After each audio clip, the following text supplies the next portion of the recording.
Hey logical listeners, in today's video we are talking about Dominique Ray, an incarcerated Alabaman who was recently executed. And he was executed because he was found guilty of the rape and murder of a 15-year-old girl in 1999. But this video is not really going to be talking about the death penalty. It's going to be talking about how we treat people in their last moments. The Alabama Department of Corrections has a Christian chaplain that they allow to be with people who are about to be executed in their last moments. And by be with, I mean be in the room where the execution actually takes place. And that is what we are ultimately going to be talking about, because Dominique Ray had his case appear before the Supreme Court because he and his legal team were arguing that his religious rights were being infringed upon, because when he asked that his Muslim imam, his spiritual teacher, and his spiritual advisor be present with him when he was being executed, his request was denied. Dominique Ray was sentenced to be executed on February 7th in November.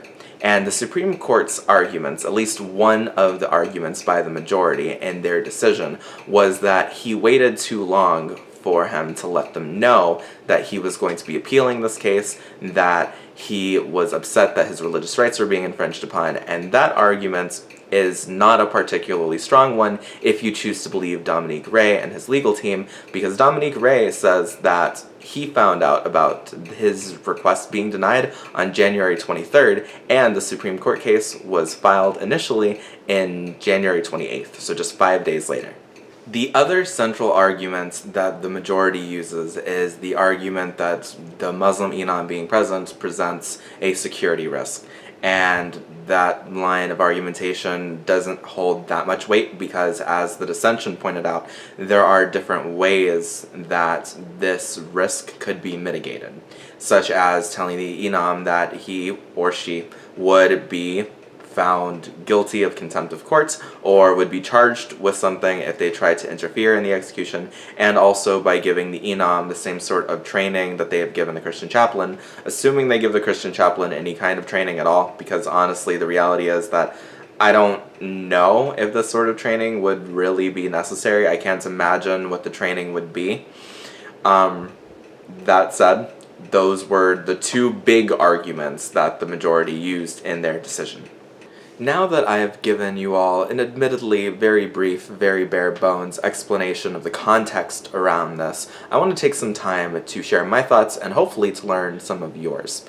And what I'm going to say right now is that my original thoughts are different than my current thoughts.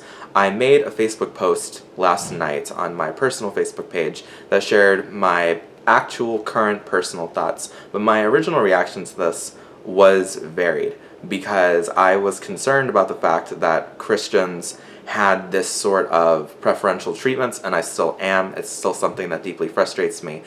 But when I first heard about this, my initial reaction was focused on how unjust it was, and also the sort of pressure that that could put on incarcerated folks who are secular. And those are both perfectly valid thoughts and opinions.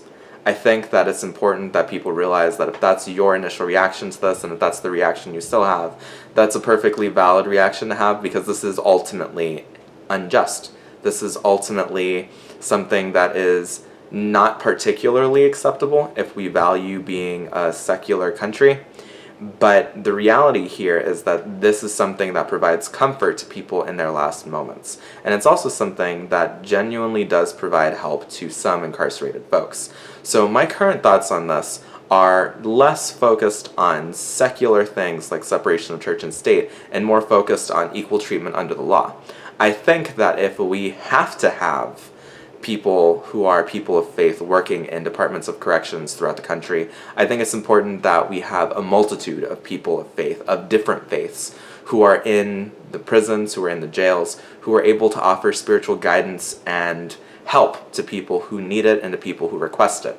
So ultimately, right now, I think that it's super unfair that it is just a Christian minister. And I think that that's something that needs to be taken seriously. I think it's something that needs to be changed and corrected, because it is unjust, at the very least, if you ask me. I don't think it's cool that if someone who was Jewish were to be put on death row and were to be executed in Alabama, they wouldn't be able to have a Jewish rabbi with them in their final moments, but a Christian who, at the very least, is okay with the Christian minister would be. And I also think it's unfair that, sure, someone who is Jewish, the Christian minister, could go up to them and could be like, hey, do you want me to be there with you? I think that that's also kind of unfair, because a rabbi wouldn't be able to do that, at the very least, as of right now. And that is something that should be taken seriously, especially because the reality here is that this isn't just limited to what goes on during executions. The Christian minister is someone that the Alabama prison system knows well, and it's someone that they've worked with, but they don't have Jewish rabbis, Muslim imams, or pagan, Skith, Hindu teachers of any sort, Buddhist teachers. They don't have secular humanist celebrants or officiants or ministers or whatever the secular humanist equivalent of that is. They just don't have that, and that's kind of unfair to people who are not Christian or to people who are leaving Christianity behind.